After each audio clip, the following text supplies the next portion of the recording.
Okay, so what we've got for you here is a passing activation that focuses on playing through the thirds. So centre-back starts and plays into midfield, then plays a 1-2 and goes into the striker. So you've played through the thirds then the ball is played out wide, and then we have a cross to finish. So we've got a passing activation focused on breaking lines, playing through the thirds with a goal to finish.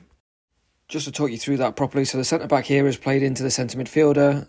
They've played a 1-2. The centre-back then plays directly into the striker, who plays a 1-2 back to the midfielder, who then plays wide to the winger. The winger should come off the cone with one touch, get past the man and deliver, and then we've got a finish on goal.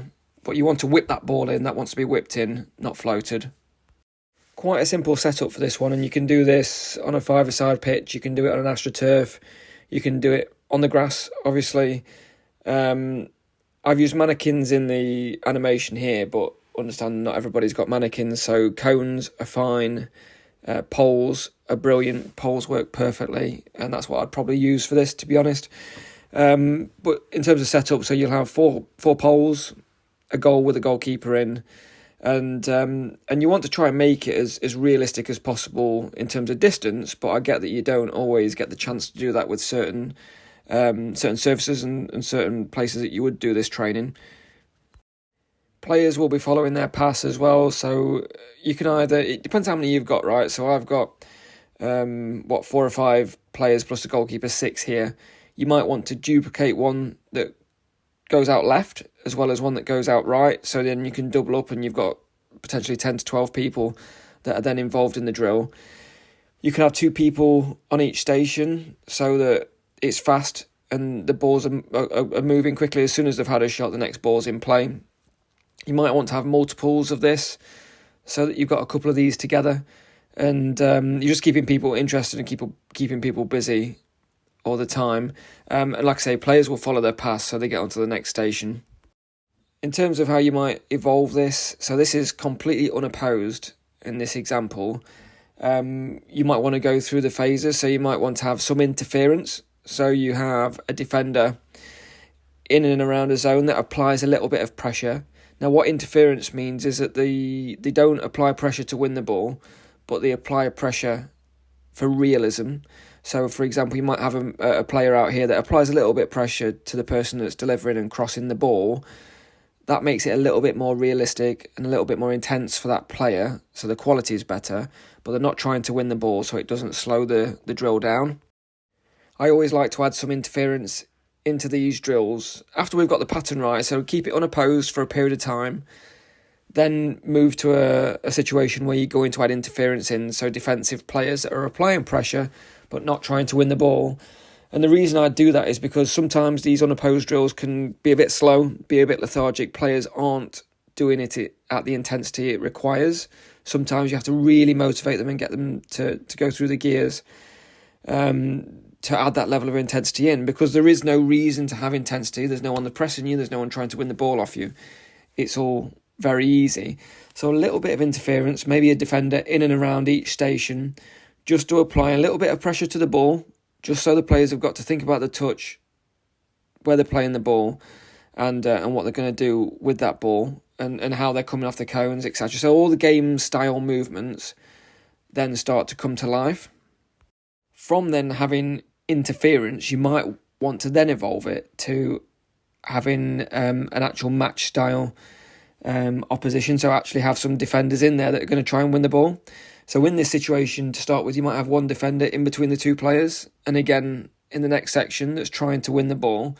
So they've got to think about where the defender is, they've got to scan over their shoulder. All of a sudden, the game-like movements and actions come into play.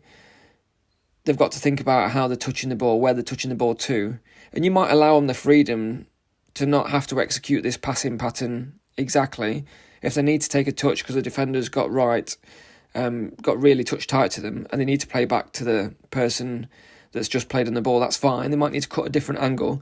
As long as they work through the thirds, end up with a cross for a finish, then that's okay. But allow them to problem solve with some actual opposition in there.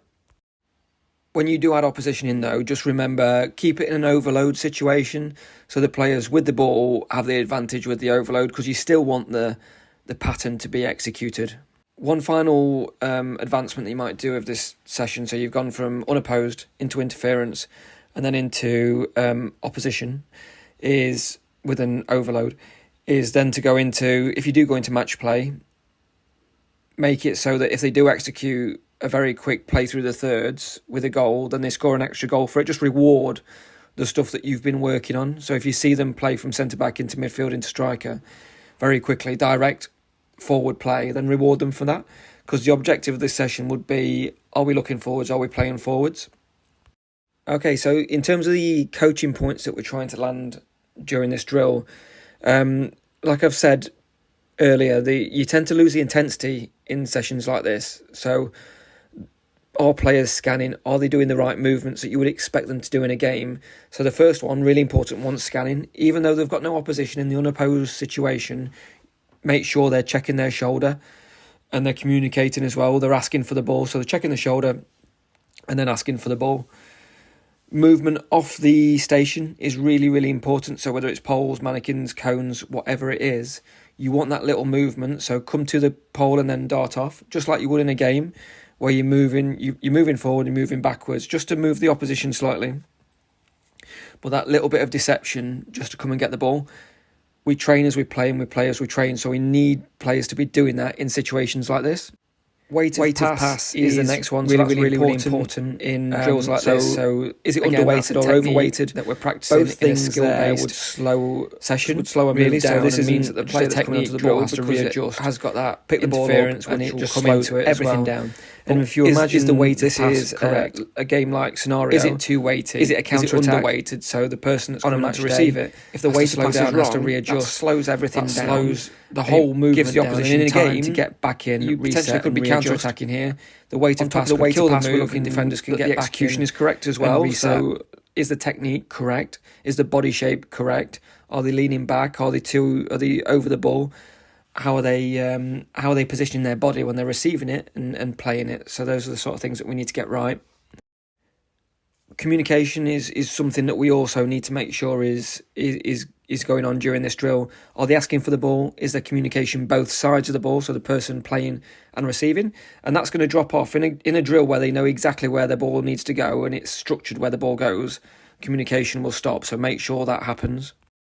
The last thing to land and the main thing to land is just the intensity is right here.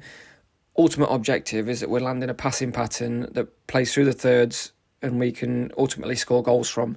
So the intensity has to be correct from the players. Let me know what you think in the comments. Thank you.